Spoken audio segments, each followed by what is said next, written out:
أنا دمو يبهال ناتي مقول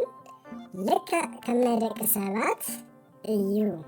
سلام يحوات كما يكنيكم أبناي لومي مدبنا أسمات انسساتات زبيت كنمهارينا سناي نايت مرتكزي انسساتات بعبي أب كل تيخفلو انسساتات زبيتن انسساتات زغدامن انسساتات زبيت أب غزا مسدق سبات زنوبرو يم نابنت دمو انسساتات زغدام كا أب برخا كاب سبات تفليوم زنوبرو يم نابنت አንበሳ ስለዚህ አብናይ ሎሚ መደብና እንስሳታት ዘቤት ክንማሪና ንጀምር በጊዕ በጊዕ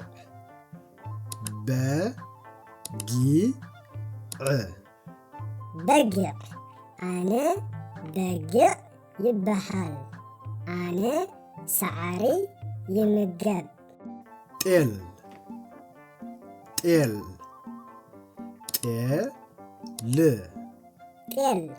أنا خا ጤል ይበሃል ነግበይ አውፅልትን ሰዓርን እዩ ከልቢ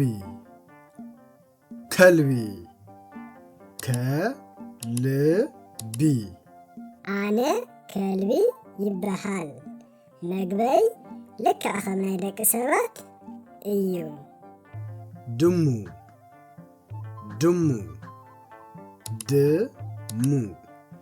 ኣነ ከዓ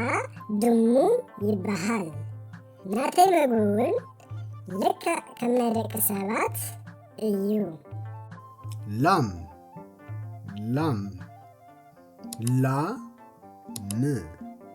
ኣነ ላም ይበሃል ላም ዝምገቦ መግቢ ሰዓርን ፍሩስካን እዩ ብዕራይ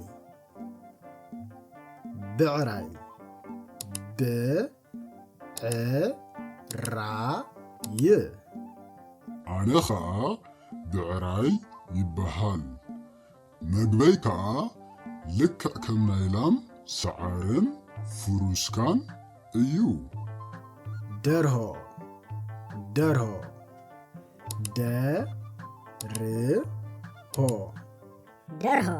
ትኽክል ኣነ ደርሆ ይበሃል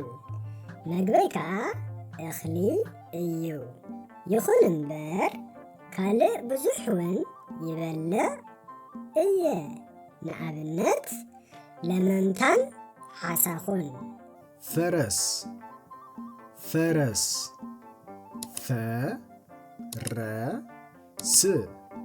ኣነ ከዓ ፈረስ ይበሃል መግበይ ከዓ ሰዓርን ስገምን እዩ ኣድጊ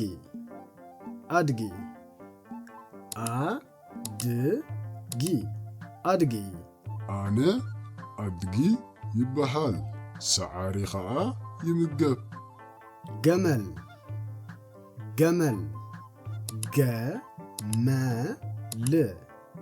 ኣነ ከዓ ገመል ይበሃል ዝምገቦ መግቢ ከዓ ቆጥቋጥን ጨናፍርን ከምኡ ከዓ ሰዓርን እዩ ብጣዕሚ ጽቡቕ ሕጂ ከዓ ድምፆም ከስማዓኩም እንዴ ኣስማቶም ንገሩን ኢኹም ንጀምር በጊዕ ጤል ከልቢ ድሙ ላም ደርሆ ፈረስ ኣድጊ ገመል በጊዕ ጤል ከልቢ ድሙ ላም ብዕራይ ደርሆ ፈረስ ኣድጊ ገመል ብጣዕሚ ጽቡቕ ኣብ ናይ ሎሚ መደብና 10 ኣስማት እንስሳታት ዘቤት ተማሂርና ኣለና ኣብዚ መጽእ መደብና ከዓ እንስሳታት ዘገዳም ክንመሃር ኢና ቅድሚኡ ግን ኣብ ውሽጢ 43 መዓልታት ፊደላት ትግርኛ ክትመሃርዎም ምስ ትደልዩ እዛ መጽሓፍ ሃብታም ትሕዝታ ሒዛ ትጽበየኩም ኣላ። ኣብ ቀጻሊ ብኻልእ መደብ ክሳብ ንራኸብ ሰሰናዩ።